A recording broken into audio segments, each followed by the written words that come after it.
نحمده ونصلي ونسلم على رسوله الكريم أما بعد فأعوذ بالله من الشيطان الرجيم بسم الله الرحمن الرحيم صدق الله العلي العظيم رب العالمین ہمیں نور قرآن پاک سے منور فرمائے، آمین۔ وما منع الناس ان یؤمنوا اذ جاءہم الہدی، لوگوں کو کس چیز نے روکا ایمان لانے سے جبکہ ان کے پاس ہدایت آ گئی؟ صرف ایک بات نے کہ انہوں نے نبی کو اپنے جیسا بشر سمجھا، اور وہ یہ سوچنے لگے جب ان پر وحی آ سکتی ہے تو ہم پر کیوں نہیں آ سکتی، ان کو فرشتے نظر آتے ہیں تو ہمیں کیوں نظر نہیں آتے؟ تو یہ برابر سمجھنے کی وجہ سے گمراہ ہوئے۔ حالانکہ وہ بشر ضرور ہیں، لیکن اللہ تبارک و تعالی نے ان پر ایسا کرم کیا ہے کہ ان کی بشریت اور ہماری بشریت میں کوئی برابری نہیں ہے۔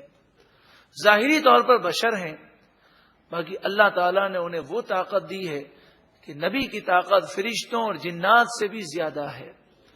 وہ اللہ کے حکم سے باذن اللہ جو اللہ کا حکم ہو، جو اللہ تعالیٰ چاہے وہ کر سکتے ہیں۔ اللہ مگر ان قالوا، انہوں نے کہا ابعث اللہ بشر الرسول، کیا اللہ نے بشر کو رسول بنا کر بھیجا؟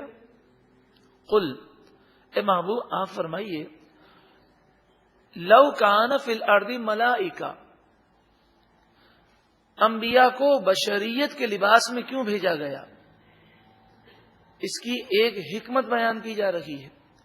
اے محبوب آپ فرمائیے، اگر زمین میں فرشتے ہوتے یمشون مطمئنین، اور وہ اطمینان سے زمین میں چلتے ہوتے، لنزلنا علیہم من السماء ملکا رسولا، ضرور ہم ان پر آسمان سے فرشتوں کو رسول بنا کر بھیجتے۔ لیکن یہ انسان ہے، ان کو فرشتے کہاں سے نظر آئیں گے؟ تو انسان کی ہدایت کے لیے انسانی لباس میں ہی نبی کو بھیجا جائے گا۔ وہ انہیں کھا کر دکھائیں گے اور بتائیں گے دیکھو کھانے کا طریقہ یہ ہے، وہ انہیں پانی پی کر دکھائیں گے اور بتائیں گے دیکھو پینے کا طریقہ یہ ہے، وہ آرام کر کے اور سو کر دکھائیں گے اور بتائیں گے دیکھو سونے کا یہ طریقہ ہے، وہ روزی کے ذرائع اختیار کر کے کما کر دکھائیں گے اور بتائیں گے دیکھو کمانے کا طریقہ یہ ہے۔ لقد کان لکم فی رسول اللہ اسوۃ حسنہ، رسول اللہ صلی اللہ علیہ وآلہ وسلم کی زندگی میں ہمارے لیے بہترین نمونہ ہے۔ تو حضور صلی اللہ علیہ وآلہ وسلم لوگوں کے لیے ایک مثال ہے کہ دیکھو تمہیں زندگی ایسے گزارنی ہے۔ فرشتے زمین میں ہوتے تو فرشتے بھیجے جاتے۔ قل، اے محبوب آپ فرمائیے، کفا باللہ شہیدم بینی و بینکم، میرے اور تمہارے درمیان گواہی دینے کے لیے اللہ کافی ہے۔ انہ کان بعبادہ خبیرا بصیرا، بے شک وہ اپنے بندوں پر خبردار بھی ہے، دیکھنے والا بھی ہے۔ ومن یہد اللہ فہو المہتد، جسے اللہ ہدایت دے وہی ہدایت یافتہ ہے۔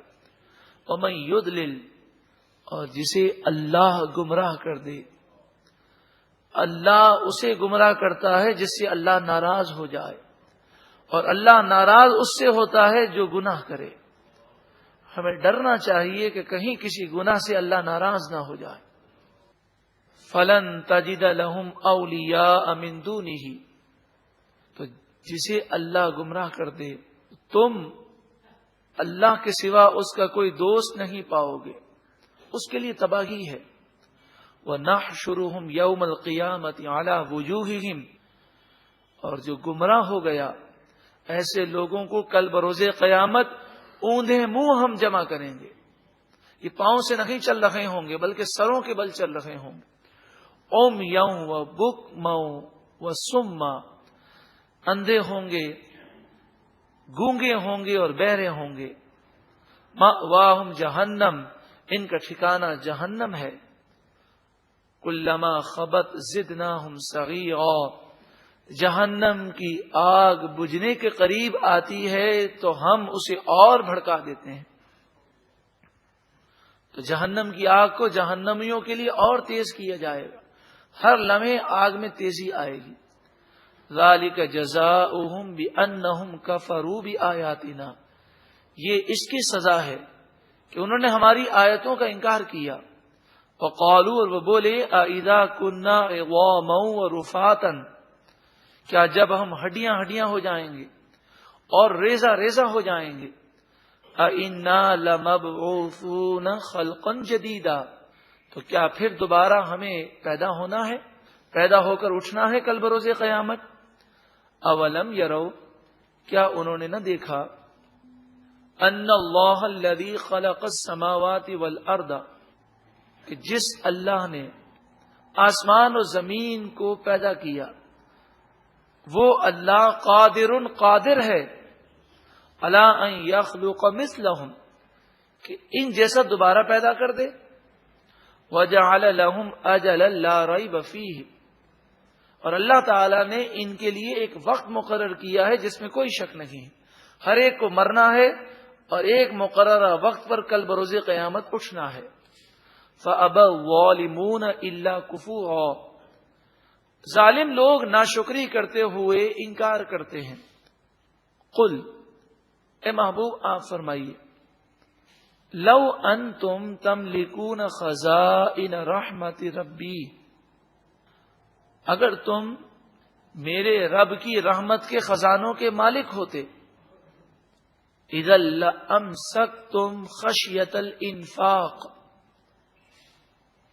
تو اس وقت تم ان خزانوں کو روک لیتے ختم ہو جانے کے خوف کی وجہ سے. یعنی انسان خود غرض ہے، وہ خود بھی اپنی ذات پر بھی خرچہ نہیں کرتا اور دوسرے کو بھی دینے کو تیار نہیں ہے. یہ تو رب کی رحمت ہے کہ لوگوں کے ہاتھ میں خزانے نہیں ہیں. اللہ تعالیٰ جس کو چاہتا ہے بے حساب روزی عطا فرماتا ہے، ورنہ لوگوں کا بس چلے تو کسی کے منہ کا نوالا بھی چھین لیں. وَكَانَ الْإِنسَانُ قَطُورًا، اور انسان تو ایک بہت بڑا کنجوس ہے، انسان بہت بڑا کنجوس ہے، بخیل ہے. اللہ تعالی ہم سب کو کنجوسی سے اور بخل سے محفوظ فرمائے. اللہ کی راہ میں خرچ کرنے والا اللہ تعالی ہمیں دل عطا فرمائے، اور فضول خرچی سے اللہ تعالی ہم سب کو محفوظ فرمائے.